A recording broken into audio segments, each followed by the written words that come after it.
গোপালটা মহারাজের পায়ে তৈল মর্দন করে তো একেবারে মহারাজের কোলে উঠে পড়েছে। আর আমাদের মহারাজও হয়েছেন তেমনি, দিন রাত খালি গোপাল আর গোপাল, যেন গোপাল ছাড়া ওনার আশেপাশে আর কেউ থাকেই না।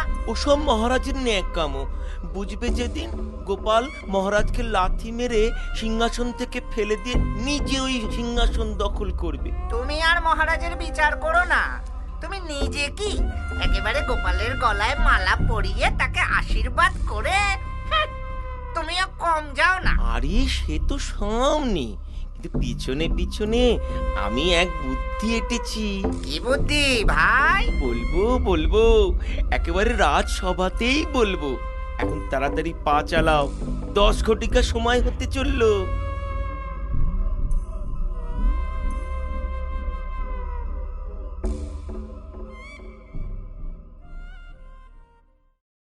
মহারাজ, কদিন ধরেই আমি এক বিশেষ চিন্তা করছি। কি চিন্তা মহামন্ত্রী? কদিন ধরেই দেখছি মুর্শিদাবাদের নবাব বাহাদুরের সাথে আমাদের মহারাজের কেমন যেন একটা মনোমালিন্য চলছে, যার ফলে মনোমালিন্য?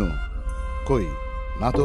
আপনার পরিষ্কার মন, তাই বুঝতে পারেন না, কিন্তু নবাবী মহাভারত রচনা, তারপর হলো কি ওই আপনার ওই উদ্যানের সরোবর পদ্মার সাথে ওনার উদ্যানের সরোবর আলাদিনের বিবাহের প্রস্তাব, আমার মনে হয় সামনে উনি এসব ভালো ভালো কথা বলে মুখ মিষ্টি বজায় রাখছেন, কিন্তু মনে মনে হয়তো ভাবছেন বুদ্ধির খেলায় একেবারে হেরে গেলেই ব্যাস, মহারাজ আর তার সভাসদদের একেবারে শেকড় শুদ্ধ উৎপাটন। তাই মনোমালিন্য থেকে মুক্তি পাবার কি উপায় মহামন্ত্রী?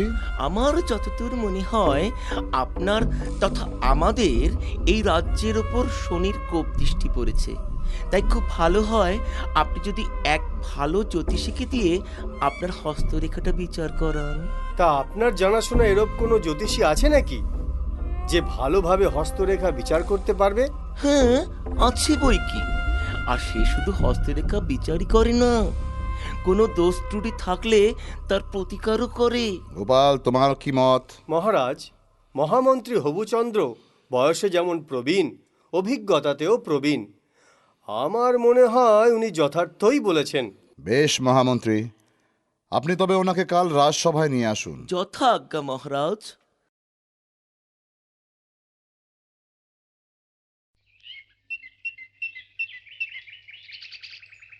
ও, এই তোমার বুদ্ধি, এতক্ষণে বুঝলাম। কি বুঝলে? তোমার জানাশোনা কোনো জ্যোতিষীকে দিয়ে মহারাজের হস্তরেখা বিচার করাবে, আর তারপর সুলতান কর্তৃক নদিয়া রাজ্য আক্রমণের ভয় দেখিয়ে মহারাজকে একেবারে নিজের কবজায় রাখবে, তাই না? কচু পোড়া, এই বুদ্ধি নিয়ে তুমি মন্ত্রীগিরি করো কি করে? তবে চলো আমার সাথে। বেশ, যাই চলো। তুমি যতই ছেড়ে দিন করো না কেন, আমি কিন্তু কিছুতেই ছাড়তে পারছি না। ও বাঁদর দুটোকে তো আমি বিলক্ষণ চিনি। দেখবে ঠিক একটা না একটা কিছু অঘটন ঘটাবে। যাই হোক, এখন আগামীকাল পর্যন্ত অপেক্ষা করা ছাড়া আর কোনো উপায় নেই। তাহলে জ্যোতিষী মশাই, সব মনে থাকবে তো? আপনি এই রাজ্যের মহামন্ত্রী, আপনার কথা ভুলে গেলে চলে? তাহলে যে এই রাজ্য থেকে আমার বাস ওঠাতে হবে। বেশ, এই নাও তবে 5 স্বর্ণমুদ্রা। কাজ মিটে গেলে আরো 10 স্বর্ণমুদ্রা দেব। ঠিক আছে মন্ত্রী মশাই। কি বুঝলে গোপুচন্দ্র? বুদ্ধিটা দারুণ, সাপও মরবে অথচ লাঠিও ভাঙবে না।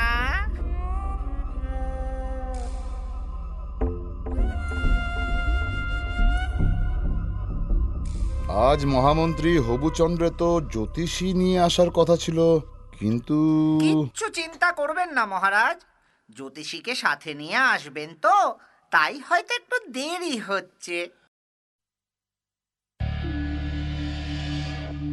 প্রণাম মহারাজ, আমি এসেছি আর সাথে এনেছি এই জ্যোতিষীকে। আরে আসুন আসুন জ্যোতিষী মশাই। হ্যাঁ, যাই মহারাজ। দেখি তো মহারাজ, আপনার হাতখানা দেখি। বড়ই বিপদ। বড়ই বিপদ। কেন? রাজলক্ষ্মী যে আপনাকে পরিত্যাগ করেছে, সে কি? আমার মনে হয় আপনার এই রাজসভায় এমন কোন সভাসদ আছে যে অলক্ষ্মী, অপয়া, শয়তানের অংশ, আর সেই জন্যেই আপনার এই দশা। তাকে এই মুহূর্তে রাজসভা থেকে বিতাড়িত করতে হবে। তা সেই অপয়াটি কে জ্যোতিষী মশাই? শুঁকে দেখতে হবে, শুঁকে দেখতে হবে। নাহ, এ নয়।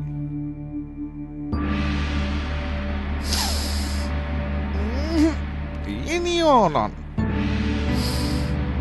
না না না, ইনি তো বরং লক্ষ্মীর বর পুত্র, অত্যন্ত পয়া। না না, দিব্য গন্ধ। এ অপয়া অলক্ষ্মী হতেই পারে না।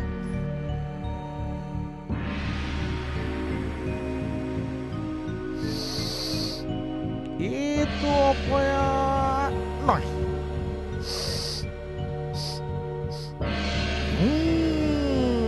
কিরকম যেন টক টক গন্ধ। বাঁচান মহারাজ, বাঁচান, বাঁচান, বাঁচান। কি হয়েছে? আপনি এরকম চিৎকার করে উঠলেন কেন? শয়তান, শয়তান, আজ তো শয়তান। এই জন্যেই আজ আপনার এই দশা। একে একে এই মুহূর্তে রাজসভা থেকে বিতাড়িত করুন। আমার জন্য আপনার তথা এই নদিয়া রাজ্যের তথা এই সমগ্র নদিয়াবাসীর কোনো ক্ষতি হোক, এটা আমি চাই না। তাই আমাকে তাড়ানোর আগেই আমি নিজে স্বইচ্ছায় এই রাজসভা পরিত্যাগ করে চলে যাচ্ছি। প্রণাম মহারাজ।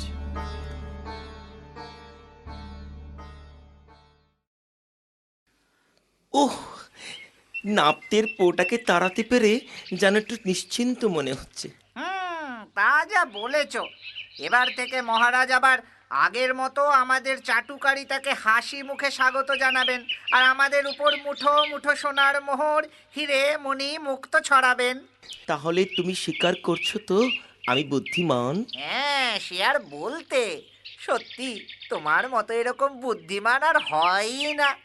জয় নদিয়া রাজ্যের বুদ্ধিমান মহামন্ত্রী হবুচন্দ্রের জয়। থাক থাক, হয়েছে। এখন চলো, এগোনো যাক। দেখলে তো গোপাল, আমি তোমায় বলেছিলুম ও দুটো আস্ত বাঁদর। কোনো না কোনো অঘটন ঘটাবেই ঘটাবে। এখন দেখলে তো প্রমাণ। কি করে বুঝবো বলুন তো যে বক্রী বৃহস্পতি আর কুপিত শনি স্বয়ং ওরা দুজন? মহামন্ত্রী হবুচন্দ্র সেদিন আমায় মুক্তমালা দিয়ে আশীর্বাদ করলেন। কি করে বুঝবো বলুন তো শেষমেশ এই ঘটনা ঘটাবেন? তুমি ন্যাকা শশী, তাই বুঝতে পারছো না কে কবে মুক্তোর মালা দিল, সোনার আংটি দিল, সেই নিয়েই মজে আছো। মিনসা দুটোকে দেখতে পাই, মুড়ো ঝেঁটার বাড়ি মেরে বিষ একেবারে ছেড়ে দেব। চুপ করো, আমায় একটু ঠান্ডা মাথায় ভাবতে দাও। এখন কি করা যায়? ও বাবা, তুমি নাকি শয়তান। নাও শুনলে, আজ তোমার ছেলে বলল, কাল গ্রামের লোক বলবে, পরশু সারা দেশের লোক বলবে। বলি কোন মুখে বাইরে বের হবে শুনি? চুপ করো। হ্যাঁ, চুপ করব। আগে তিনজনে বিষ খাই, তবে একেবারে চুপ করব। আর তখন তুমিও বসে বসে ভালো করে ভেবো। ও বাবা, তুমি অত রেগে গেছো কেন? জানো তো পুরুষ মানুষের রাগ ভালো নয়। বাবা গো, পাগল পাগল পাগল হয়ে গেছে রে। পাগল আমি না তুমি? আমি পাগল? এখন আমি পাগল? এই তো ছোট মন্ত্রীও তো আপনার সাথে ছিল। ছিলাম? ওমা, ছিলাম নাকি? কই মনে পড়ছে না তো। সে কি, আমার কুড়ের সামনে আপনারা দুজনে ছিলেন। বললেন যেমন শেখাচ্ছি তেমনটি বলবে। আমি রাজি হলাম। তখন আপনারা আমাকে 5 স্বর্ণ মুদ্রা অগ্রিম দিলেন। বললেন কাজ মিটে গেলে আরো 10 স্বর্ণ মুদ্রা দেবেন। স্বর্ণ মুদ্রা? বেটা, তুই রৌপ্য মুদ্রা কোনোদিন চোখে দেখেছিস? হ্যাঁ, যে স্বর্ণ মুদ্রার স্বপ্ন দেখবি? তাহলে আপনি দেবেন না? না, দেব না। আরে দূর, ঘরে চলো তো ভাই, খামোকা পাগলটার সাথে বক বক করে সময় নষ্ট করছো। হ্যাঁ সত্যি, চলো চলো। ঠিক আছে, দাঁড়াও, তোমাদের ব্যবস্থাও আমি করছি।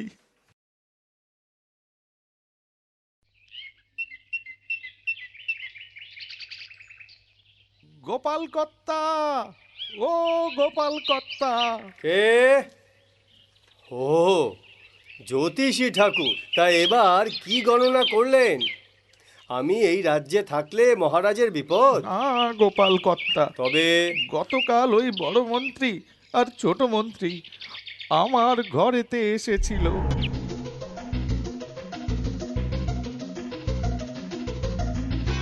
ও 10 স্বর্ণ মুদ্রা তুমি হবুচন্দর থেকে কোনোদিনই পাবে না। তবে আমার কথা মতো যদি চলো, তাহলে আমি তোমায় 20 স্বর্ণ মুদ্রা দেব। 20 স্বর্ণ মুদ্রা? 20 স্বর্ণ মুদ্রা। বলো চলবে? হ্যাঁ চলবে, বলুন আমায় কি করতে হবে। সে আমি তোমায় সময় মতো জানাবো। এখন বলো তোমার কুটির কোথায়? ওই যে নদীর পূব দিকে বাবলা গাছের যে জঙ্গলটা আছে ওইখানে। ঠিক আছে। আচ্ছা আমি তাহলে আসি গোপাল কর্তা। হ্যাঁ হ্যাঁ হ্যাঁ, এসো এসো। আর এইসব কথা যেন গুণাক্ষরেও কেউ টের না পায়। সে আর বলতে। কিন্নি, আমি একটু বেরোচ্ছি।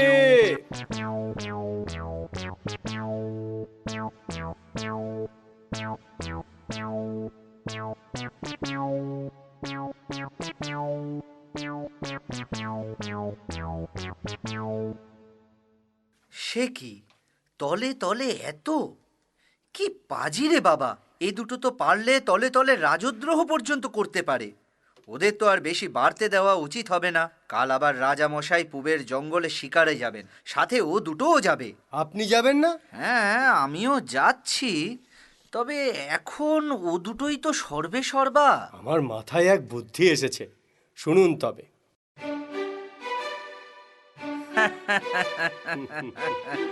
বুদ্ধিটা তো মন্দ নয়। ঠিক আছে, তোমার কথা মতোই কাজ হবে। আমি তাহলে আসি, ওদিককার ব্যবস্থাটা আবার পাকা করতে হবে।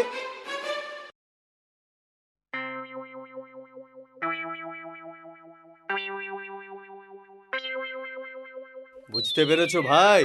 তাহলে কি করতে হবে? কিচ্ছু চিন্তা করবেন না গোপাল কর্তা, সমস্ত কিছুই একদম আপনার পরিকল্পনা মতো হবে। কিন্তু সাবধান, এসব কথা যেন কাক পক্ষীতেও টের না পায়। এই গুফো জ্যোতিষী লোক চিনতে একবার ভুল করেছে, বারবার করবে না। বেশ, এই নাও তবে 50টি স্বর্ণ মুদ্রা। কাজের পরে নয়, কাজের আগে পুরোপুরি দক্ষিণা দান। কি খুশি তো? খুশি বলে খুশি, পুরোপুরি খুশি। বেশ, তাহলে সেই কথাই রইল। আমি তাহলে চলি।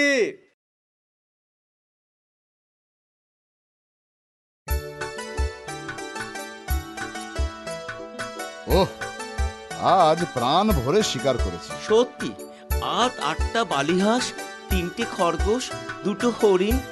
সত্যি নসিবটা খুব ভালো। কিন্তু যাই বলুন মহারাজ, বাঘ শিকার না করলে কিন্তু ঠিক শিকার করা হয় না। এসব পাখি টাকি শিকার তো বাচ্চাদের শিকার। যদি পুরুষ হন তবে বাঘ শিকার করুন। কি বলছেন কবিরত্ন মশাই? আমরা কি তবে পুরুষ নই? না, দেখে তো পুরুষ বলেই মনে হচ্ছে, তবে প্রমাণ চাই। ওই যে বাঘ শিকার। হ্যাঁ, আমরা শিকার করব বলে বাঘ যেন আমাদের জন্য অপেক্ষা করে বসে আছে। হ্যাঁ সত্যি বড় মন্ত্রী, এটা একদম ঠিক বলেছেন। দেখুন বড় মন্ত্রী, আপনি কথাটা ঠিকই বলেছেন। বাঘ আপনাদের জন্য বসে থাকবে না ঠিকই, কিন্তু আপনাদেরই তো উচিত বাঘকে খুঁজে বের করা, তারপর শিকার করা। সমস্ত রাজা বাদশারা এটাই করেন। ঠিক আছে, আমরাও তাই করব। চলো তো মহামন্ত্রী। হ্যাঁ হ্যাঁ, তাই চলুন মহারাজ, আমরা পূবের জঙ্গলের দিকে যাই। তারপর সেখান থেকে বাঘ মেরে এনে ওই কবিরত্ন মশাইকে দেখিয়ে দিতে চাই যে আমরা পুরুষ। হ্যাঁ তাই চলো।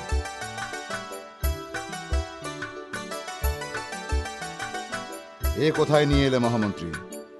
চারিদিকে কেমন যেন নিঝুম। হঠাৎ যদি একটা বাঘ ঘাড়ের উপর লাফিয়ে পড়ে তাহলে ওরে বাবা, মনে হয় বাঘ, না হলে ছোপটা ওরকম নড়ে ওঠে। দাঁড়াও, দেখছি। ও বাবা, এ কার হাসি? বোধ হয় বাঘের। এরা কারা? মনে হয় দস্যু। ওরে বাবা রে! এই এই আমায় পেলে পালাবেন না। এই দুটোকে বন্দি কর, রাত্রে মায়ের কাছে বলি দেওয়া হবে।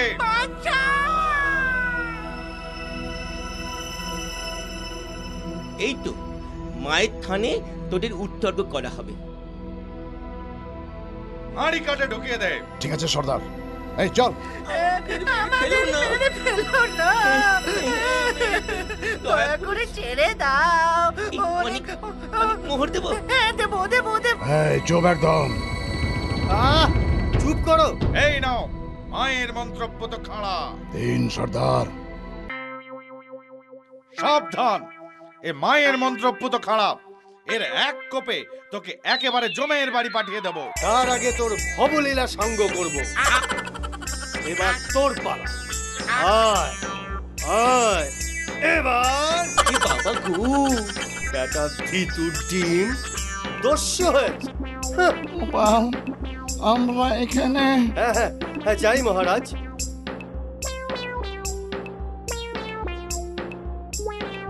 সৈন্যগণ, এনাদের রাজপ্রাসাদে নিয়ে চল। চলুন মহারাজ, চলুন ছোট মন্ত্রী। তুমিও চলো গোপাল। মহারাজ, আমি অলক্ষী, অপয়া, আস্ত শয়তান। আপনার রাজসভায় গেলে আবার আপনার ওপর বৃহস্পতি আর শনি কুপিত হবেন, তাতে আপনারই সর্বনাশ। কিন্তু আজ তুমি আমার আর গোবুচন্দ্রের প্রাণ বাঁচিয়েছ, তাই আমি তোমায় পুনরায় রাজসভায় তোমার নিজের কাজে পুনর্বহাল করলুম। এখন চলো আমার সাথে। আপনার ইচ্ছাই শিরোধার্য মহারাজ।